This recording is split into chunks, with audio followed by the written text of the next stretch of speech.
This is a 2022 BMW M3 that we at Car and Driver just got for a year-long, 40,000 mile long-term test. As I've been driving it and enjoying it a lot, I've also been wondering, what is the M3 in 2022? What does it mean? What is it relevant to? Let's talk about it in this video.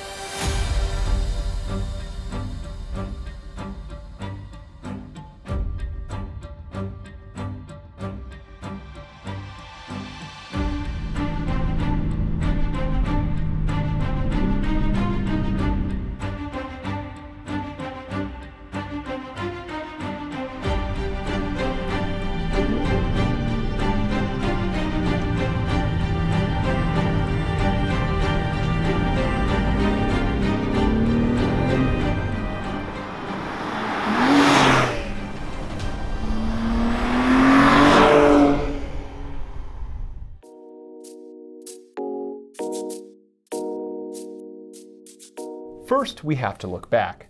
Since 1986, there have been 6 generations of the M3. The first generation was built because the German racing series BMW was participating in required a version of the race car to be sold to customers. Though that M3 sold dismally in the US, it's been the icon that has guided the car ever since.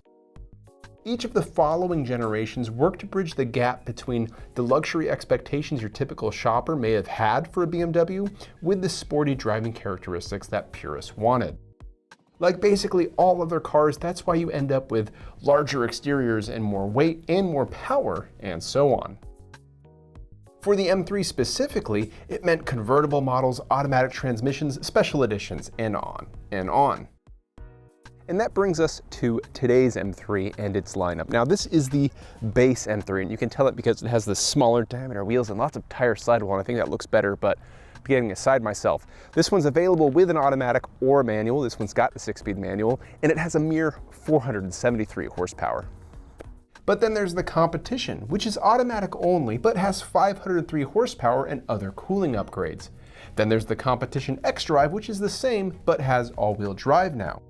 And then there's the M4, which is a 2-door coupe that follows the same model hierarchy as the M3. So there's a lot to choose from here, so which one do you get? Well, I find that it's actually easy to talk yourself out of most of them, but first a caveat. If you have the confidence to simply enjoy what you like and you don't need an internet video to justify your thinking, good on you, the world needs more people like you. But for the rest, let's continue. That competition xDrive model is the one to get if you want the most extreme in terms of performance, both on track and in performance testing. That's exactly what we found at the most recent Lightning Lab. But it's also disappointing because it can cost upwards of $100,000 with all the go fast options. If you only care about lap times, there are less expensive ways to go faster. The rear drive competition's additional power is appealing, but the lack of a manual isn't. Also, a Tesla Model 3 Performance is quicker in the real world, and both the Alfa Romeo Giulia Quadrifoglio and Cadillac CT4V Blackwing are more pleasurable to drive. That's why I end up here with this base trim manual transmission M3.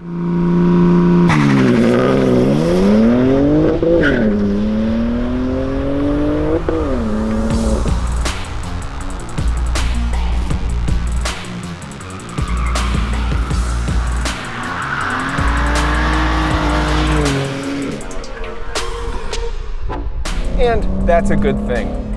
While we circle the lovely 1.5 mile Champion Motor Speedway at M1 Concourse, let's talk about this transmission, or manual transmissions more broadly as they relate to sport sedans. What's left? Well, you have the sport compacts at the $30,000 price range, like the Civic Si and the WRX. And then you have this, the CT4V Blackwing and the CT5V Blackwing. That's it. Those are the last performance sedans you can get with manual transmissions, and that makes them all special just by virtue of rarity. Is this a great manual transmission? No, it's a fine one. It has nice weighting, clearly defined gears. The shift knob reminds me of the one that I installed on my E36 back in college. It was borrowed from the ZHP off the E46 3 Series, if I remember correctly. All the BMW codes get a little messy in my mind. But the manual transmission feels appropriate. It reminds me of every BMW manual transmission shifter I've ever used, so there's a nice bit of nostalgia in that experience. That keeps it true to the M3. I like the fact that it has an automatic rev match in this M3.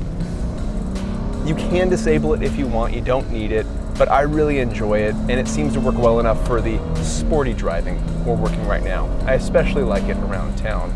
The transmission, of course, brings us to the engine, because it's literally connected to it. That's a nice segue.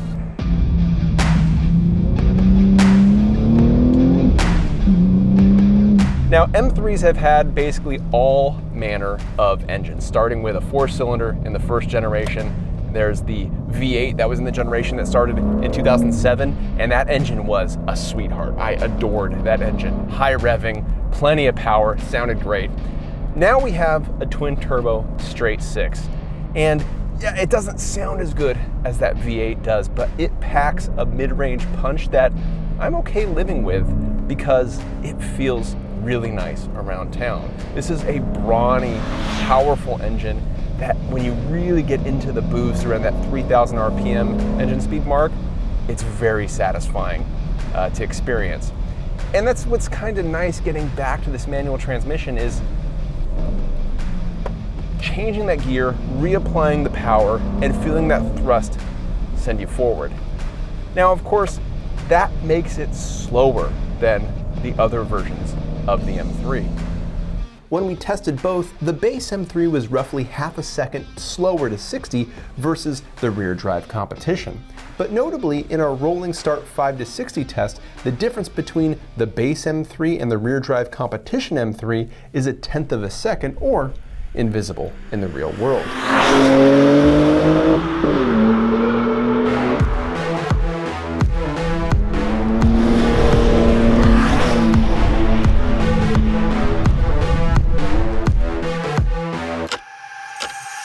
And you know, that real world bit is important because what you got to realize is that internal combustion engine cars now are the slow cars versus a moderately powerful EV. You're going to lose a drag race. The modern Tesla Model 3 performances that are running out there, they're just going to dust you. So once you get used to that, you might find that realization immensely freeing because it means you don't have to worry as much about the performance numbers. At least that's what I do. When I know that basically any powerful EV next to me is going to be faster in a straight line, cool, great. I can focus more on my own driving experience because that's what matters in a car like this. But I really like driving this car around town. This is a really satisfying family sedan, and that's what I find makes it so good. It has enjoyable handling and enjoyable powertrain, but it's also a car that doesn't sacrifice anything for racetrack performance. The ride isn't too stiff. This engine response isn't harsh. The shifts can be smooth. It's not sacrificing anything for lap times. And that means you don't have to worry as much about needing to be fast. All you really need to do is look out for your own personal enjoyment. If your own personal enjoyment is lap times, hey, they make cars for you. It's probably not this one though. We are on a racetrack though, so we do get to explore some of the handling characteristics that this M3 has. And there's a lot of tools at your disposal too. In fact, we option this car, the way we option this car, it has 10 traction control settings or stability control settings, which is probably 7 too many. There's also a wide variety of drive modes. There's like 3 different modes for the suspension, 3 different modes for the engine response. It's such that there are 2 programmable drive mode preset buttons on the steering wheel. There's a lot to digest here. And once you get it dialed in the way you like, that works. And it's nice to have the ability to choose between one personality to the other, but it can feel a little bit overwhelming. I'll show you what I've set up in this M3 for what we're doing right now.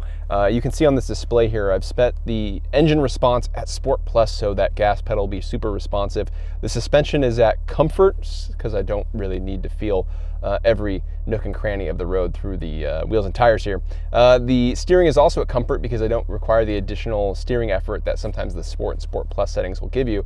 And then the brake pedal effort I put at Sport just because that seemed appropriate. Yeah. Experiment, have fun.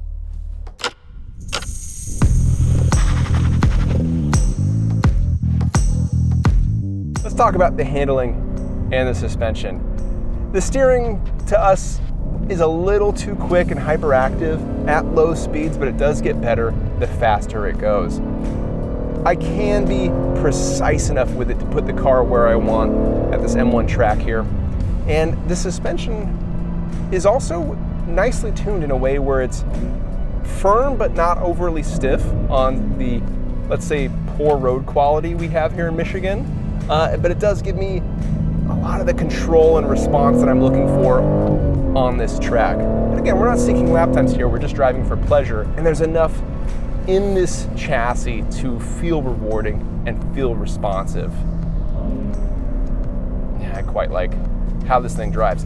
But if you think about this car again, back away from thinking about this car as a tool for racetrack lap times. Think about it as a sporty daily driver, and it begins to make more sense. And I really appreciate it for that reason.